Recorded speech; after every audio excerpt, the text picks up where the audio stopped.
Vamos con un tema un poquito pesado porque también es una patología que está mucho en auge, que han aparecido muchísimos tratamientos y, y que cada vez es más preguntado y es complejo, pero voy a intentar resumirlo y que a ustedes les quede claro lo básico que hay que saber sobre el cáncer de próstata. Y al final vamos a terminar con una patología muy rápida, muy sencilla, que es el cáncer urotelial, principalmente el cáncer de vejiga. Entonces, voy a ir con esto que es un poquito más pesado y luego seguimos con algo un poquito más light, digámoslo así. Perfecto, Mafe, si lo quieres, quédate hasta el final y luego hablamos para que me dejes algún correo para poderles pasar estos resúmenes. Bien, vamos rápido chicos porque si no se me va a volver a cortar Instagram y va a ser un problema. Ok, cáncer de próstata. Principalmente, lo que hay que saber, principal tipo histológico, el adenocarcinoma. Se desarrolla, como decía antes, en la zona periférica normalmente, que lo podemos tocar con el dedo, tacto rectal.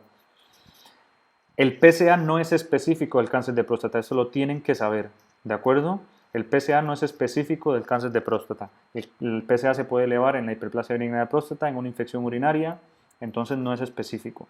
Y luego el screening para cáncer de próstata en España como tal no se realiza. Actualmente no se realiza de forma, de hecho no existe un screening como tal, que es el screening es a toda la población, a todos los hombres, no se les pide un PSA de forma rutinaria, aunque tal vez los médicos de familia hagan lo contrario, pero a nivel de guía actualmente en la guía europea no está recomendado el screening porque hay muchos cánceres de próstata que no son clínicamente significativos, es decir, hay muchos hombres que vamos a desarrollar un cáncer de próstata en nuestra vida y que nos vamos a morir con ese cáncer y nunca nos vamos a dar cuenta. Entonces, hay un riesgo no desdeñable de que sobrediagnostiquemos y sobretratemos tumores de próstata que al final no iban a repercutir en la calidad de vida ni en, digamos, en la cantidad de vida que este paciente iba a tener. Entonces, de momento no está recomendado. Aunque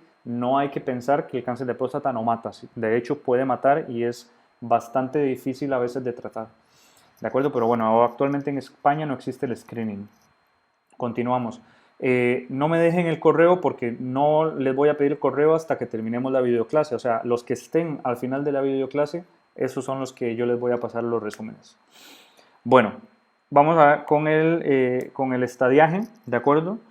Como no me quería inventar yo lo que ya estaba inventado, he cogido, como les decía, la imagen del manual de Amir, ¿de acuerdo? El manual digital, que les repito, si ustedes lo quieren, me lo dicen y me escriben por el chat de Instagram y por ahí les puedo pasar el link para que rellenen un formulario y Amir se pone en contacto con ustedes y les va a dar acceso durante un año a los manuales digitales de ellos, ¿de acuerdo? Entonces, como ellos tenían este resumen bastante claro de la clasificación del TNM, no quise yo inventar lo que ya estaba inventado, ¿de acuerdo? Entonces, básicamente, la T es una de las cosas que más nos importa, digamos, y lo que define mucho el manejo del tratamiento del tumor de próstata. Tenemos el T1, que cualquier T1 es un tumor que no se puede tocar, es un tumor no palpable, es un tumor que de repente en una resección transuretral de próstata, porque había clínica de HDP, encontramos un tumor de próstata, un tumor incidental. Ese es el T1 básicamente. O porque a raíz de un PSA elevado hacemos una biopsia y encontramos un tumor que está simplemente confinado en una zona de la próstata. Eso es un T1C. Luego tenemos el T2, que es el tumor que sí es palpable y que está solamente, o sea, que está dentro de la próstata. Si afecta a solo un lóbulo de la próstata, o afecta a los dos, ¿de acuerdo? Eso es el T1, el T2A, el T2B o el T2C, ¿de acuerdo? Si afecta medio lóbulo de solo un lóbulo, si afecta todo el lóbulo, pero solo uno, o si afecta a los dos lóbulos, es un T1A, T1B, o T2A, T2B y T2C, perdón. Y luego tenemos el tumor que sale de la próstata, pero que está ahí localizado, que es el T3, es decir, el que ha pasado la cápsula prostática, pero no afecta a ningún órgano adyacente, es el T3A, y cuando afecta lo que está más cerca de la próstata, que es la vesícula seminal, es un T3B. Y luego el T4 es cuando ya afecta órganos adyacentes, se va a uretra, afecta vejiga, afecta la pared, la pelvis, ¿de acuerdo? Ahí es cuando ya hablamos de un T4. Entonces, Según esa clasificación, tenemos tumores que son de bajo riesgo, que lo tienen en verde, que son básicamente todos los tumores que no se palpan, y el único que se palpa, que también es de bajo riesgo, es el T2A. Luego tenemos el T2B, únicamente el T2B es un riesgo intermedio, y a partir de un T2C en adelante lo consideramos un riesgo alto, ¿de acuerdo? Un tumor de alto riesgo, porque sabemos que se comportan de forma más agresiva, pueden metastasizar a nivel de ganglios o a nivel sistémico con mayor facilidad. En ese mismo contexto hablamos, digamos, el T2, como decía, es un tumor localizado en la próstata, o sea, todos los T2, T1 y T2 son tumores que se consideran localizados, y luego ya cuando pasan la cápsula, lógicamente, hablamos de tumores localmente avanzados, ¿de acuerdo? Si hay afectación de ganglios linfáticos, pues hablamos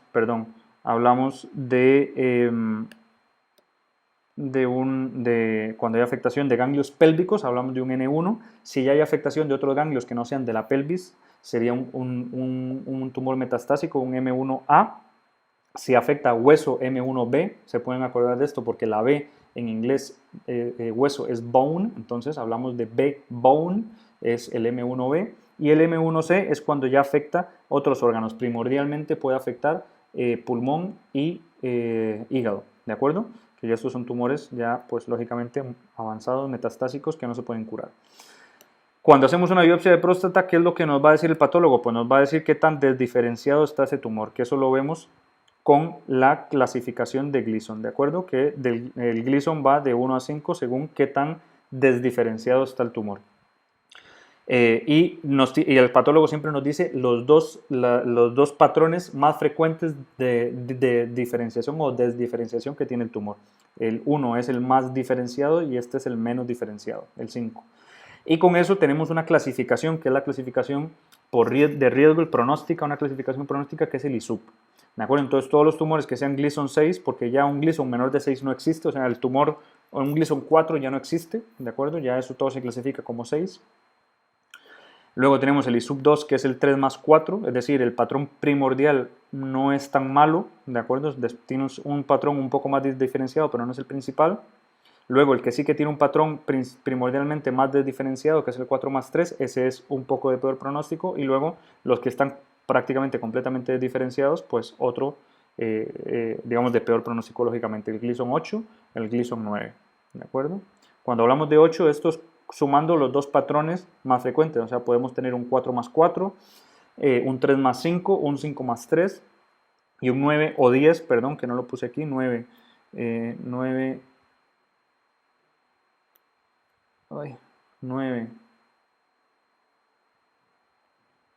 10 sería un ISUP 5, que es cuando hablamos de un 5 más 5, 5 más 4, 4 más 5, todo eso, ¿de acuerdo? Ok, entonces, seguimos. Diagnóstico. El diagnóstico, que ahora sí entramos en lo que hablábamos antes. Aquí utilizamos dos herramientas que no son excluyentes, se utilizan las dos. Tacto rectal y PSA. Paciente con tacto rectal positivo, biopsia de próstata. Paciente con un PSA elevado y tacto rectal positivo, biopsia de próstata. ¿Qué puede ocurrir? Porque lo que pasa es que el PSA, como no es específico, hay zonas que son grises, hay zonas de grises con el PSA, donde puede que esté elevado, pero no por un cáncer de próstata, y esto es un PSA menor de 10. Esa franja entre 4 y 10, que es un PSA elevado, pero no tan elevado, nos hace, o sea, no sabemos bien si esto es, si puede ser un tumor de próstata o no. Entonces, cuando tenemos un PSA alto pero menor de 10 y un tacto rectal negativo, un tacto rectal normal, es cuando la resonancia magnética tiene mayor valor. Yo voy a hablar aquí y estoy hablando de lo ideal, de lo que incluso parece que la evidencia nos está presentando, pero la realidad es completamente diferente. Es decir, en el mundo ideal, en un paciente como este que estamos hablando, sería ideal poderle hacer una resonancia magnética antes de hacerle la biopsia, porque con esto podemos saber, digamos, podemos tener una idea de si hay una lesión sospechosa, dónde está para poder irla a biopsiar, ¿de acuerdo? pero la realidad es que no a todos los pacientes les podemos hacer un tacto rectal antes de una primera biopsia. Pero bueno, si se pudiese hacer, existe lo que se conoce como la clasificación de PIRADS, como el BIRADS en la mama, tenemos el PIRADS en la próstata, que básicamente nos dice si esa lesión puede ser un tumor o no. Para efectos prácticos, un PIRADS igual o mayor a 3 es indicativo de hacerle una biopsia. Y hacemos una biopsia diferente, hacemos una biopsia de esa lesión o esas lesiones que parecen sospechosas, de esas lesiones PIRADS 3 o más, y además una biopsia sistemática, es decir, hacemos un mapeo de toda la próstata para saber si hay tumor en otras zonas, además de en ese nódulo. Si el PIRADS es menor de 2, pues va a depender, depende de la expectativa de vida del paciente, depende de si el paciente quiere hacerse la biopsia o no, si asume el riesgo de no hacérsela. Podemos seguirlo con PSAs, tacto rectal e ir viendo cómo va el paciente. ¿De acuerdo? En caso contrario, hacemos la biopsia dirigida, más la sistemática. Luego, como otras herramientas ya para la estadificación del cáncer de próstata, hacemos TAC, tóraco-abdominopélvico y gammagrafía ósea, porque sabemos que el tumor de próstata metastatiza a hueso con mucha facilidad, generando lesiones blásticas. Estas dos herramientas las utilizamos en los pacientes con riesgo intermedio y alto, que era lo que hablábamos anteriormente en la diapositiva anterior. Y luego tenemos un nomograma en donde valoramos varios parámetros, el PSA, cuál es el Gleason primario, secundario y demás, que nos permite pronosticar qué probabilidad hay de que ese paciente también ya tenga afectación de ganglios, es decir, que haya tumor en ganglios locorregionales o incluso a distancia, que es lo que se conoce como el nomograma de Briganti. Simplemente les tiene que sonar el nombre, saber que un Briganti por encima del 5% nos obliga a hacer una linfadenectomía, es decir, eso lo que nos quiere decir es, hay una probabilidad mayor al 5% de que este paciente también tenga afectación de ganglios. Entonces, a este paciente le tenemos que hacer una linfadenectomía porque sabemos que si no, no le podemos, bueno, nunca se puede garantizar, pero que es más difícil garantizarle una seguridad oncológica. Entonces, un Briganti mayor de 5% en pacientes con un tumor de riesgo intermedio y alto, tenemos que hacer una linfadenectomía. Bien, tratamiento. Entonces, siempre cuando hablemos de tratamiento en el cáncer de próstata, tenemos que pensar, en general también, pero en el cáncer de próstata todavía es más importante, pensar, ¿este paciente cuánto tiempo va a vivir? Si la esperanza de vida de este paciente es mayor de 10 años, podemos buscar un tratamiento para este, o sea, podemos pensar en otros tipos de tratamiento, digamos, tratamientos curativos si procede y demás. Esperanza de vida no es lo mismo que la edad. Un paciente de 80 años igual también puede ofrecerse un tratamiento curativo. Es la esperanza de vida. Pacientes que han tenido muchos infartos incluso o insuficiencia cardíaca tienen una mortalidad alta y que incluso puede que no se muera por su cáncer de próstata. Entonces, esperanza de vida mayor de 10 años y luego cuál va a ser el objetivo de este tratamiento. ¿En qué fase de la enfermedad estoy y lo voy a poder curar o no? O le voy a ofrecer un tratamiento porque el paciente tiene síntomas, porque tiene afectación local y entonces va a ser un tratamiento paliativo o no. Eso hay que tenerlo en cuenta. Entonces, primero tenemos el tratamiento conservador, que es no hacer nada entre comillas, que para no hacer nada hay dos grupos de pacientes diferentes. A unos les ofreceremos la vigilancia activa o active surveillance, que se llama en inglés, por eso ponen AS, y la vigilancia expectante o watchful waiting, que se llama en inglés. Son dos grupos dos tratamientos, dos modalidades diferentes. A un paciente que es este primero, lo podemos curar, a la vigilancia activa lo podemos curar, pero es un tumor, como decimos, que es un tumor de bajo riesgo, que sabemos que el riesgo de que metastasice, de que el tumor vaya peor, es bajo. Le podemos decir, vamos a vigilarlo, que la vigilancia se hace con PSAs y biopsia de próstata para estar seguro de que el tumor no cambie y no se haga más agresivo. Pero le vamos a vigilar y cuando las cosas cambien, cuando ese tumor cambie, podemos valorar dar un tratamiento para evitar la morbilidad del tratamiento, ¿de acuerdo? Porque el tratamiento quirúrgico y la radioterapia no están exentos de efectos secundarios. Entonces, el objetivo es disminuir la morbilidad. ¿Qué pacientes se les puede ofrecer vigilancia activa? Pacientes que tengan una expectativa de vida, como decíamos, mayor a 10 años, que sean tumores de bajo riesgo y que el paciente esté asintomático, que no tenga ninguna clínica asociada. En cambio, el watchful waiting es para el paciente paliativo, el paciente que no le podemos ofrecer un tratamiento muy agresivo. Entonces a este paciente no lo puedo curar, le quiero ofrecer calidad de vida, por eso antes de darle, le voy a dar tratamiento únicamente cuando sea completamente necesario para paliarle algún problema, si tiene dolor, si está obstruido, ¿de acuerdo? En esos casos damos algún tratamiento, pero si no, si el paciente está asintomático, podemos esperar, ¿de acuerdo? Luego, ¿cuál es el tratamiento curativo? Hay básicamente dos modalidades. Una es prostatectomía radical, puede ser prostatectomía radical abierta, laparoscópica, robótica, da lo mismo, eso ustedes no tiene importancia. Prostatectomía radical, quitar toda la próstata. O bien radiar, la radioterapia. Los dos tratamientos ofrecen los mismos resultados oncológicos, pero pues tienen sus comorbilidades diferentes. Simplemente para aclarar, IMRT significa radioterapia de intensidad modulada. Es un tipo de radioterapia distinta que se dan los haces de radiación se dan de una forma más modulada para intentar evitar los efectos adversos locos regionales, distinto a la radioterapia convencional que había anteriormente. Muchas veces vamos a tener, si damos radioterapia, tener que asociar tratamiento de privación androgénica, que ya les voy a explicar cómo funciona, pero principalmente en pacientes, si son pacientes de riesgo intermedio, le vamos a asociar tratamiento androgénico durante 6 meses, y si es un tumor de alto riesgo, durante 2 o incluso 3 años.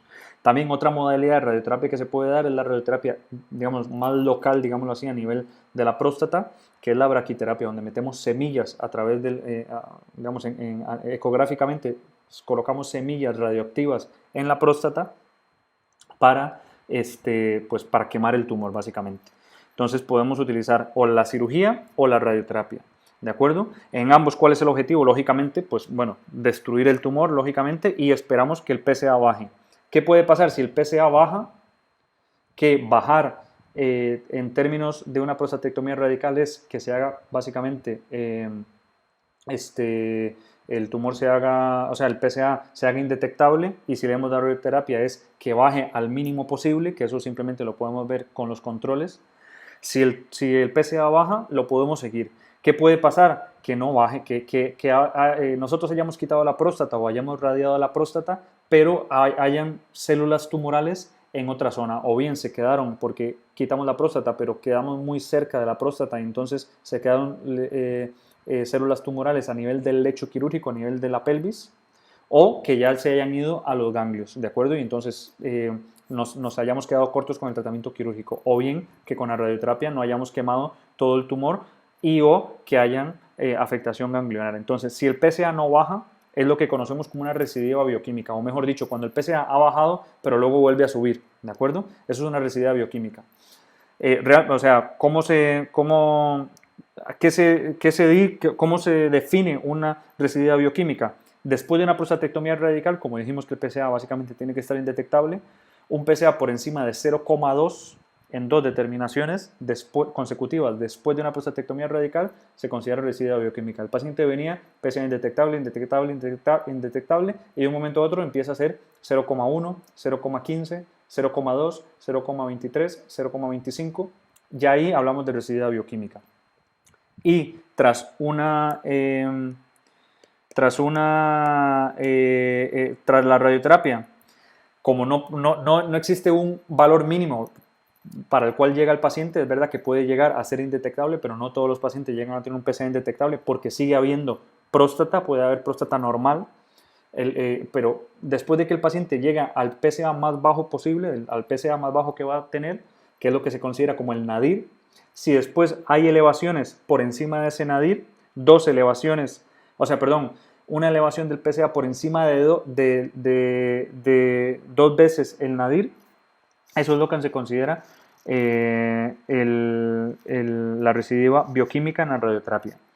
Bien, entonces nosotros también nos valemos de otros parámetros para decidir qué tratamiento y cómo vamos a manejar al paciente, pero básicamente es una cuestión de cuánto tiempo ha pasado desde que se dio el tratamiento definitivo hasta que ha hecho la residencia bioquímica, qué PSA tiene, qué tan rápido se ha duplicado el PSA, que es lo que se conoce como el doubling time. Todo eso, ustedes no lo tienen que saber, no es importante, pero que sepan que todo eso nos ayuda a nosotros a saber dónde tenemos que buscar esa recidiva, digamos, dónde está esa recidiva tumoral. Básicamente nos valemos de realizar un TAC y una gammagrafía para ver si hay metástasis óseas, metástasis viscerales. También del PET-TAC colina, que también nos permite saber si hay metástasis o tumores más pequeñitos que tal vez en el PET-TAC o en la gammagrafía no se van a ver. O también, en el caso de que hayamos hecho una radioterapia, podemos hacer una resonancia magnética y si vemos alguna zona de la próstata que puede ser sospechosa, hacemos una biopsia. Y según eso, decidimos qué tratamiento damos.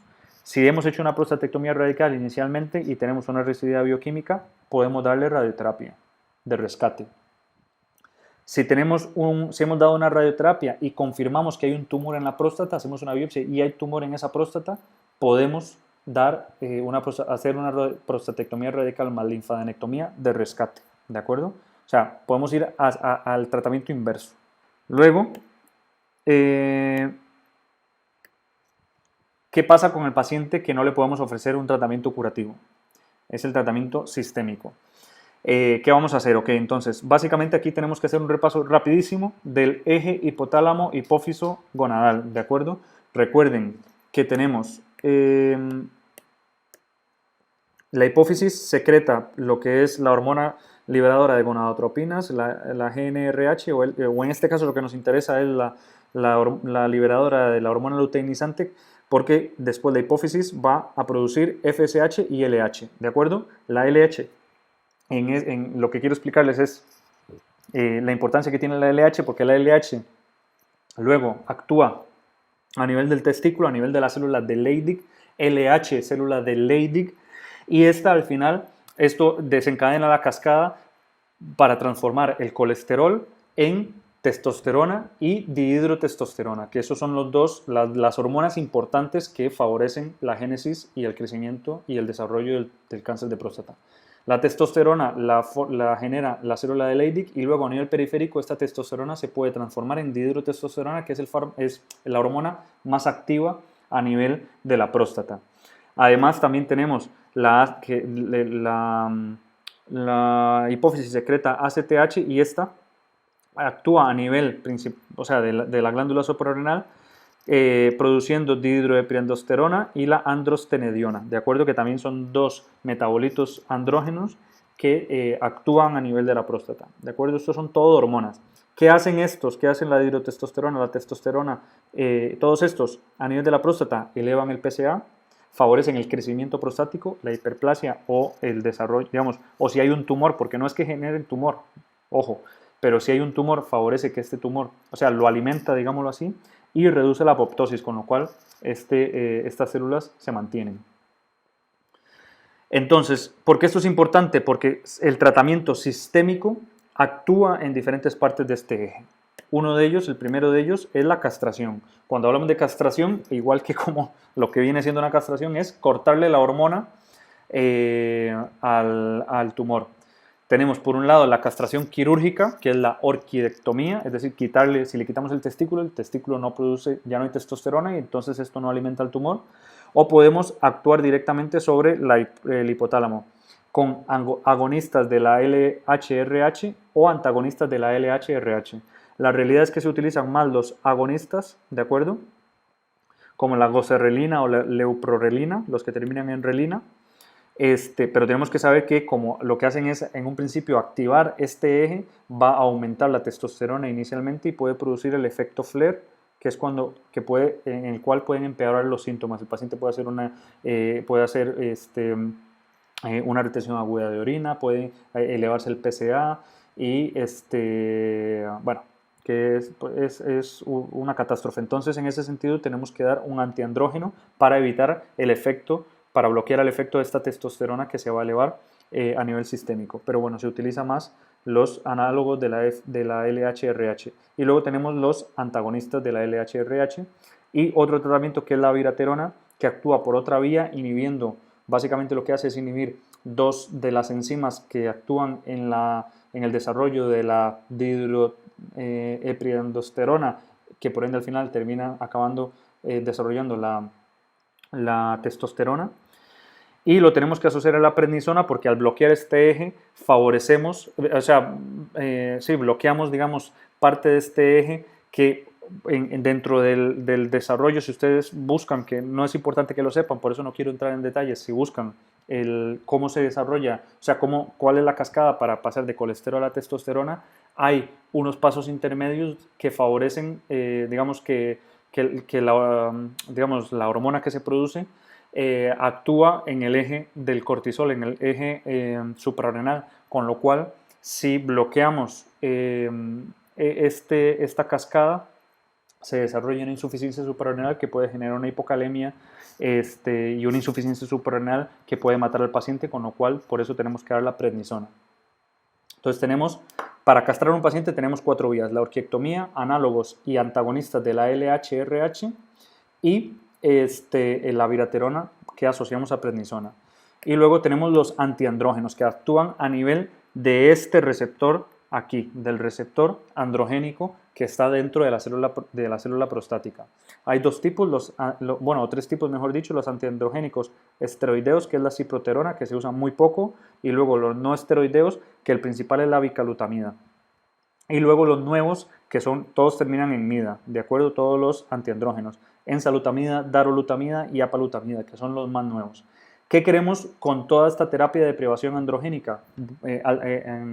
Bloqueando estos 2 ejes, queremos que no haya testosterona, que no haya ese alimento para la próstata, para el cáncer de próstata. El objetivo actualmente, ¿cuál es? Una testosterona menor a 50 nanogramos por decilitro, aunque ya se habla que realmente el objetivo deberíamos fijarlo a menos de 20, que es realmente lo que vemos que se puede considerar una castración efectiva. Pero bueno, actualmente en los libros, en el manual de AMIR y para el MIR, lo que se considera una castración es menos de 50 nanogramos por decilitro. ¿De acuerdo? Bueno, entonces, ya estamos hablando de pacientes que no podemos curar, ¿de acuerdo? ¿Qué hacemos con estos pacientes? Pues dependiendo de en qué fase de su enfermedad se encuentre, hacemos una cosa u otra. Hay pacientes que pues su tumor se alimenta de la testosterona, es decir, es un tumor hormonosensible, entonces ahí entramos en el primer grupo. Hay pacientes que tienen un cáncer de próstata, un cáncer de próstata hormonosensible metastásico, ¿de acuerdo? Entonces hay pacientes que tienen un cáncer de próstata que no le hemos dado ningún tratamiento, entonces asumimos que va a responder a la castración y que pueden haber hecho metástasis. A estos pacientes, como ven, el común denominador es castrarlo. Si se le puede dar quimioterapia, ¿de acuerdo? Si se le puede dar quimioterapia que está basada en el docetaxel, es un buen tratamiento de primera línea. Castrarlo, terapia de privación androgénica, docetaxel más la prednisona, ¿de acuerdo?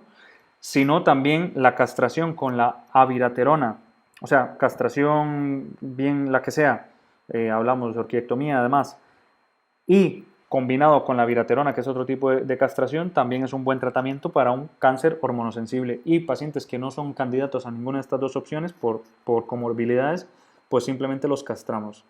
¿Qué puede pasar? Lógicamente, pues como toda enfermedad, eventualmente si lo privamos de la hormona, de la testosterona, eventualmente el cáncer va a aprender a vivir sin la testosterona, con lo cual, por ende, entramos en una fase de resistencia a la castración, es decir, el tumor sigue creciendo, sigue progresando a pesar de estar castrado.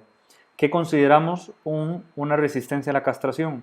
Básicamente, que el paciente esté castrado, es decir, que tenga una testosterona menor a 50 y que tenga una progresión ya sea bioquímica, es decir, analítica, o una progresión radiológica. Puede ser una de las 2 o ambas. Entonces, una testosterona menor a 50 y una progresión bioquímica sería una elevación del PSA, una elevación del PSA del paciente en 3 determinaciones consecutivas, siempre y cuando esas elevaciones del PSA sean por encima de 2. Es decir, el paciente pasó de estar, por decir algo, en 0,4 o en 0,6, pasó de un momento a 2, 2,1, 2,8, en fin, 3 determinaciones consecutivas en donde haya una elevación del PSA y esas elevaciones sean por encima en 2 de ellas, perdón, mayor al 50% de lo que tenía previamente y que esa elevación sea por encima de 2 nanogramos por decilitro, hablamos de progresión bioquímica. Y progresión radiológica hablamos cuando hay 2 lesiones óseas nuevas, porque el paciente podría haber tenido metástasis óseas, pero si tiene 2 metástasis óseas nuevas, o hay una progresión a nivel, digamos, hay afectación de metástasis viscerales, según una clasificación que utilizan los radiólogos que no tenemos que conocer, que se llaman los criterios RECIST. Si el radiólogo nos dice que según esos criterios hay una progresión radiológica, consideramos progresión radiológica, entonces testosterona menor a 50 más una progresión bioquímica o radiológica es una resistencia a la castración, y en este paciente podemos tener 2 escenarios: que el paciente no tuviese metástasis, que es una cosa bastante extraña, que ya, o sea, que se ve poco, pero si el paciente no tiene metástasis, por lo menos metástasis conocidas, porque puede ser que con las pruebas de imagen no las veamos, pero bueno, a todos los efectos es un paciente sin metástasis, podemos vigilarlo y esperar a que en algún momento tenga una metástasis o una metástasis sintomática para tratarlo, o directamente tratarlo con antiandrogénicos de nueva generación como la enzalutamida y la apalutamida. Si por el contrario el paciente es metastásico y es resistente a la castración, como primera línea tenemos 3 opciones, que cualquiera de las 3 es válida. Por un lado, enzalutamida o apalutamida, la abiraterona más prednisona o docetaxel con prednisona. O sea, antiandrogénicos, castración con antiandrogénicos o quimioterapia. Si el paciente progresa a esta primera línea de tratamiento, podemos dar una segunda línea de tratamiento dependiendo de lo que le hayamos dado primero. Si en primera línea le dimos, lo castramos, le podemos dar quimioterapia, o sea, docetaxel. No podemos intentar con otro antiandrógeno. O sea, si le dimos abiraterona más prednisona, no vamos a intentar con enzalutamida porque sabemos que hay resistencias cruzadas a los antiandrogénicos. Entonces, si castramos, luego damos quimioterapia. Si dimos quimioterapia inicialmente, podemos entonces dar o la enzalutamida o la abiraterona con prednisona, o un nuevo fármaco que no hemos comentado hasta ahora, que es el radio 223, que principalmente funciona y de hecho está indicado para cuando hay metástasis óseas. Si hay metástasis viscerales, este tratamiento no va a funcionar. Y ya está. No voy a hablar más del cáncer de próstata porque ya es suficientemente complicado, y realmente esto es digamos, las pinceladas que hay que conocer sobre el cáncer de próstata metastásico.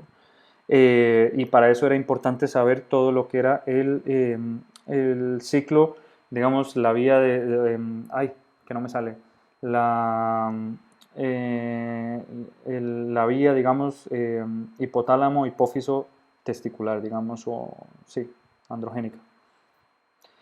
Luego, ¿qué otros tratamientos podemos dar? Que ya son tratamientos, digamos, según lo que el paciente tenga, pues hay bifosfonato siempre, o lo solemos dar en los pacientes metastásicos para evitar las fracturas óseas.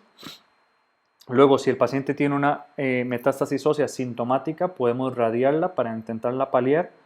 Darle corticoides que también reducen, digamos, la inflamación para manejo del dolor y demás. Y, por ejemplo, si lo que ha tenido es una fractura y demás, pues hay tratamientos propiamente para las fracturas, la laminectomía y cosas de esas. Pero bueno, que eso ya no lo hacemos nosotros, lo hacen los traumatólogos y demás. Pero bueno, que son tratamientos asociados. Siento que esto haya sido tan pesado, pero creo que es un repaso bastante bueno de lo que es el cáncer de próstata. Si hay alguna pregunta, me lo dicen.